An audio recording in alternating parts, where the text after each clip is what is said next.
this. For what the reason these people need to have that kind of security? ఎవడి డబ్బండి? 5 సంవత్సరాలు పోలీసుల్ని అంతమందిని అతనికి ఎంగేజ్ చేసిన తర్వాత అయిన ఖర్చును అసలు ఈ స్వామీజీ కడతాడా, వాడికి పెట్టినోడు కడతాడా, ఎవడు కడతాడు అన్నది ప్రజల తరపున మనం అడగాల్సిన పరిస్థితి ఉంది. ఎస్ కోటేశ్వరరావు, మొత్తం మీద మీరు చూసిన తర్వాత వీళ్ళ మూలాన నా భావన ఏంటి అని అంటే, తీవ్రవాదుల కంటే కూడా ఇలాంటి వాళ్ళతో సమాజానికి చాలా ప్రమాదం అంట. ఇప్పుడు మేము ప్రజల కోసమే పనిచేస్తున్నాము, లేకపోతే మతం కోసం పనిచేస్తున్నాము, మాకు అందరూ సమానుడే, మాకెవరు శత్రువులు లేరు అని చెప్పేసి చెప్పుకునేటువంటి వీళ్ళకి అసలు సెక్యూరిటీ అవసరం ఏమిటనేటువంటిది ముందు ప్రశ్న. ఆ సెక్యూరిటీ అనేటువంటి దానికి ఎవరైనా వ్యక్తులుగా ఉన్నటువంటి వాళ్ళు సెక్యూరిటీ కావాలనుకుంటే వాళ్ళు దానికి అమౌంట్ పే చేయాలి. కానీ అటువంటిది ఏమీ లేకుండా, అంటే ఒక పటాటోపాన్ని ప్రదర్శించుకునేందుకు తప్ప మరొకటి కాదు.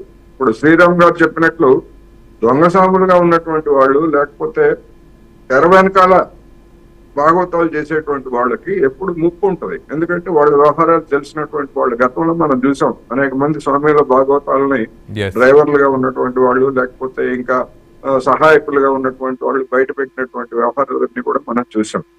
అందువల్ల అలాంటి అవాంఛనీయమైనటువంటి కార్యకలాపాలు పాల్పడుతున్నటువంటి వాళ్ళకి, అటువంటి గ్యాంగుల్ని వెంటేసుకుని తిరిగేటువంటి వాళ్ళకి ఆ ప్రాణభయం ఉంటుంది. అందుకనే మీరు చెప్పినట్టుగా పోలీసులు, లేకపోతే ఇతర ప్రైవేట్ సెక్యూరిటీ కూడా ఉంటది మనకి కనపడకుండా. వేరే రూపాల్లో, భక్తుల రూపాల్లోనే వాళ్ళు ప్రైవేట్ సెక్యూరిటీ వాళ్ళు కూడా ఉంటారు. అందువల్ల ఇవన్నీ కూడా ఏంటంటే సమాజంలో ఉన్నటువంటి మూఢనమ్మకాలనండి, లేకపోతే మూఢ భక్తి విశ్వాసాలు ఏవైనా కానీ వాటన్నింటినీ సొమ్ము చేసుకున్నటువంటి వ్యవహారంలో ఇవన్నీ కూడా వస్తున్నాయి.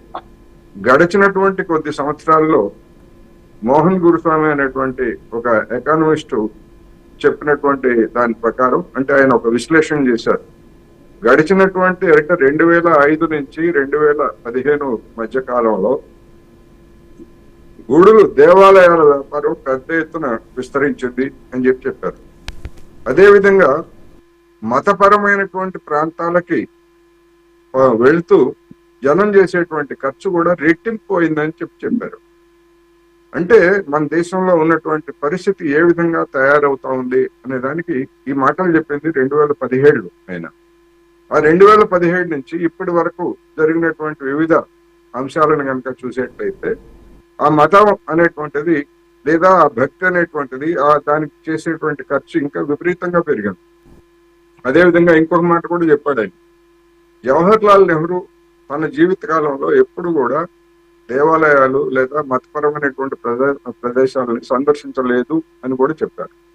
కానీ గడిచినటువంటి 10 సంవత్సరాల్లో భారత ప్రధానిగా ఉన్నటువంటి వాళ్ళు కానివ్వండి, లేదా వివిధ రాష్ట్రాల ముఖ్యమంత్రులుగా ఉన్నటువంటి వాళ్ళు కానీ, లేదా ఇప్పుడు మనం చూసినటువంటి ముఖ్యమంత్రి జగన్మోహన్ రెడ్డి గారు అన్నాడు, ఇప్పుడు కాదని, వీళ్ళందరూ ఏ విధంగా చూశారో మనం చూసాము. అదే విధంగా శంకర్ దయాళ్ శర్మ అనేటువంటి మాజీ రాష్ట్రపతి కూడా ఇటువంటి బాబాల దగ్గర ఏ విధంగా ప్రమాణాలు చేసి ఇటువంటివన్నీ కూడా చూసాం. అది వాళ్ళ వ్యక్తిగతమే అయినప్పటికీ అటువంటి పదవుల్లో ఉన్నటువంటి వాళ్ళు ప్రదర్శించేటువంటి ఆ భక్తి, లేకపోతే ఆ భావనలు, ఇవన్నీ కూడా జనంలో మరింతగా అటువంటి పెంపొందించడానికి దోహదం చేస్తాయి.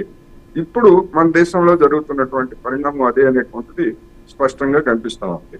అందువలన ఈ కమర్షియల్ స్వాములు, లేకపోతే కమర్షియల్ బాబాలు, లేకపోతే పీఠాధిపతులు, స్వయం ప్రకటిత పీఠాధిపతులు, ఇప్పుడు అనేక మంది పీఠాధిపతులు పేరుతో ఉన్నటువంటి వాళ్ళు, వీళ్ళందరికీ ఎవరు అథారిటీ ఎవరిచ్చారు? అసలు హిందూ మతంలో అట్లాంటి అథారిటీ ఇచ్చే ఫలానా ఆయన పీఠాధిపతి, ఈయనకి ఈ సాధికారత ఉందని చెప్పడానికి ఎవరు లేదు. అందువలన ఇవన్నీ కూడా స్వయం ప్రకటితమైనటువంటి వాళ్ళు వాళ్ళందరూ కూడా ప్రజల యొక్క విశ్వాసాలని సొమ్ము చేసుకునేటువంటి మొదటి కాదు. అందువలన ఇలాంటి వాటి పట్ల, ఇలాంటి వాళ్ళ వ్యవహారాల పట్ల తీవ్రమైనటువంటి వ్యతిరేకతని, లేదా చట్టపరంగా ఇటువంటి వాళ్ళ గురించి శిక్షించడానికి అవసరమైనటువంటి చట్ట సవరణలు కూడా చేయాల్సినటువంటి అవసరం ఉందనేది అనేక మంది బాబాల విషయంలో తెలుస్తుంది.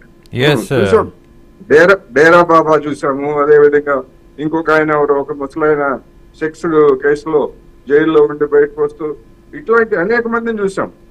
అందువలన మొత్తం పుంఖానుపుంఖాలుగా ఇలాంటి వాళ్ళందరూ కూడా వాళ్ళ యొక్క చీకటి జీవితాలు, తెర వెనకాల జీవితాలను మనం చూసినప్పుడు ఈ పేరుతోటి హిందూ మతం లేకపోతే హిందుత్వ పునరుద్ధరణ అనేటువంటిది సాగించేటువంటి ఇది ఒక పెద్ద బిజినెస్ గా ఇప్పుడు ఇవాళ మారింది. Yes, రెండోది, కోటేశ్వరరావు. కొంతమంది జెన్యున్ గా ఉండేటువంటి వాళ్ళు కూడా, అంటే హిందూ మతం మీద జెన్యున్ గా ఉండేటువంటి స్వామీజీలు కూడా కొంతమంది ఉంటే ఉండొచ్చు. కానీ వాళ్ళు కూడా హిందుత్వాన్ని లేదా హిందూ మతాన్ని ఏమి పునరుద్ధరిస్తాము అనేటువంటిది ఇవాళ పెద్ద ప్రశ్నగా ఉంది. అందువలన ఇది ఇవాళ మన దేశానికి తలెత్తినటువంటి ముప్పులో ఇది కూడా ఒకటి. ఈ దొంగ బాబాలు, ఈ దొంగ భక్తి, లేకపోతే ఈ ఉద్ధరణ, మతాల ఉద్ధరణ పేరుతోటి, అది ఏ మతమైనా కావచ్చు. క్రైస్తవ దేశాల్లో క్రైస్తవ మత ఉద్ధరణ, ముస్లిం దేశాల్లో ముస్లిం మత ఉద్ధరణ, లేదా హిందువులు మెజార్టీగా ఉన్నటువంటి దేశాల్లో హిందూ మత ఉద్ధరణ పేరుతోటి సాగించేటువంటి ఇటువంటి కార్యకలాపాల పట్ల జనం అప్రమత్తంగా ఉండాలనే